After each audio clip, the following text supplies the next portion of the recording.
नमस्कार, मैं हूं डॉक्टर यश और आपका स्वागत है मेरी यूट्यूब चैनल पर। आज हम बात करेंगे कुछ ऐसी आदतों के बारे में जिसका अनुसरण करके आप अपनी डाइजेस्टिव सिस्टम यानी कि पाचन तंत्र को इम्प्रूव कर सकते हो। साथ में हम कुछ ऐसी आदतों के बारे में भी बात करते हैं जो हमारे पाचन तंत्र को बिगाड़ती है। तो पहले हम ऐसी आदतों के बारे में बात करेंगे जिनकी वजह से हमारा पाचन तंत्र बिगड़ता है। अगर आपने मेरे चैनल को अभी तक सब्सक्राइब नहीं किया है तो नीचे दिए गए सब्सक्राइब बटन पर क्लिक करें ताकि आपको आने वाले वीडियो की जानकारी मिल सके। तो सबसे पहले हम बात करें तो बहुत सारे लोग होते हैं जिनको खाना खाने के बाद तुरंत ही बहुत सारा पानी पीने की आदत होती है। ऐसा करने पर आपके बॉडी में जो डाइजेस्टिव जूसेस होते हैं वो डाइल्यूट हो जाते हैं। इसलिए आपको हमेशा पानी खाना खाने के आधे घंटे बाद ही पीना चाहिए। कई लोग को ऐसी भी आदत होती है कि वो खाना खाने के बाद तुरंत ही नहाने जाते हैं।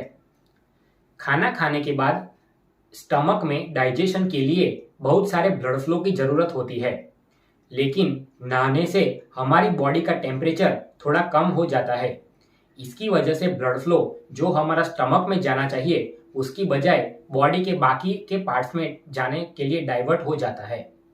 नेक्स्ट आदत की बात करें तो ठंडा पानी पीने की वजह से भी पाचन तंत्र बिगड़ने लगता है, क्योंकि ठंडा पानी पीने की वजह से हमारी जो ब्लड वेसल्स होती है वो कॉन्ट्रैक्ट होती है। उसकी वजह से डाइजेस्टिव सिस्टम में ब्लड फ्लो बहुत ही कम प्रमाण में पहुंचता है। इसलिए ऐसा होने पर डाइजेशन को भी असर पहुंचती है। इसका निवारण करने के लिए आपको रूम टेम्परेचर या फिर गुनगुना पानी यानी कि गर्म पानी आपको पीना चाहिए। यह गर्म पानी आपको सुबह उठने के बाद या फिर शाम को सोने से पहले और हो सके तो पूरे दिन ही पीना चाहिए। अब हम बात करेंगे उन आदतों के बारे में जिनकी वजह से आपकी डाइजेस्टिव सिस्टम यानी कि पाचन तंत्र इम्प्रूव होता है। तो उसमें सबसे पहले बात करें तो हमने अभी ही देखा कि हमें गर्म पानी क्यों पीना चाहिए। तो गर्म पानी हमें हर रोज 1 से 2 ग्लास सुबह उठने के बाद और शाम को सोने से पहले पीना चाहिए। उसकी वजह से हमारी डाइजेस्टिव सिस्टम रिफ्रेश रहती है और वो डाइजेशन को इम्प्रूव करता है। नेक्स्ट है प्रीबायोटिक फूड।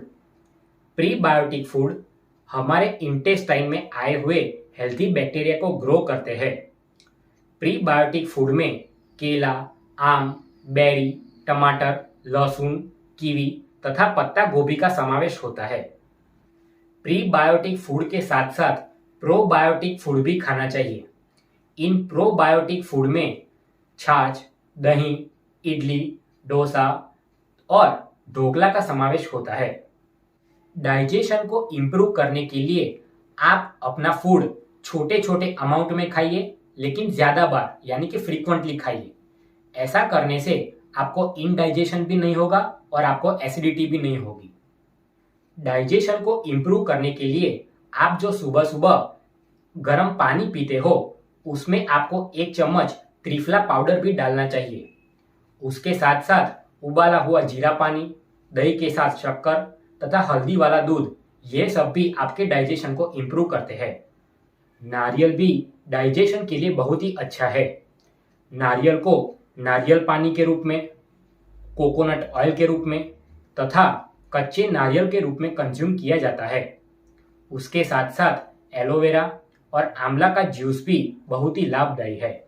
जब भी आप खाने के लिए बैठो तो कुर्सी पर न बैठकर आपको जमीन पर अपने पैर क्रॉस करके बैठना चाहिए।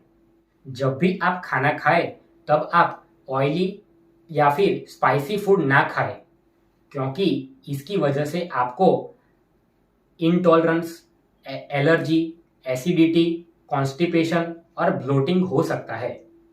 आप स्ट्रेस को अवॉइड करें और अच्छी नींद लें। अच्छी नींद लेने से आपका स्ट्रेस लेवल कम हो जाता है और मेटाबॉलिक रेट भी बढ़ जाता है, जिसकी वजह से आपका डाइजेशन इम्प्रूव होता है।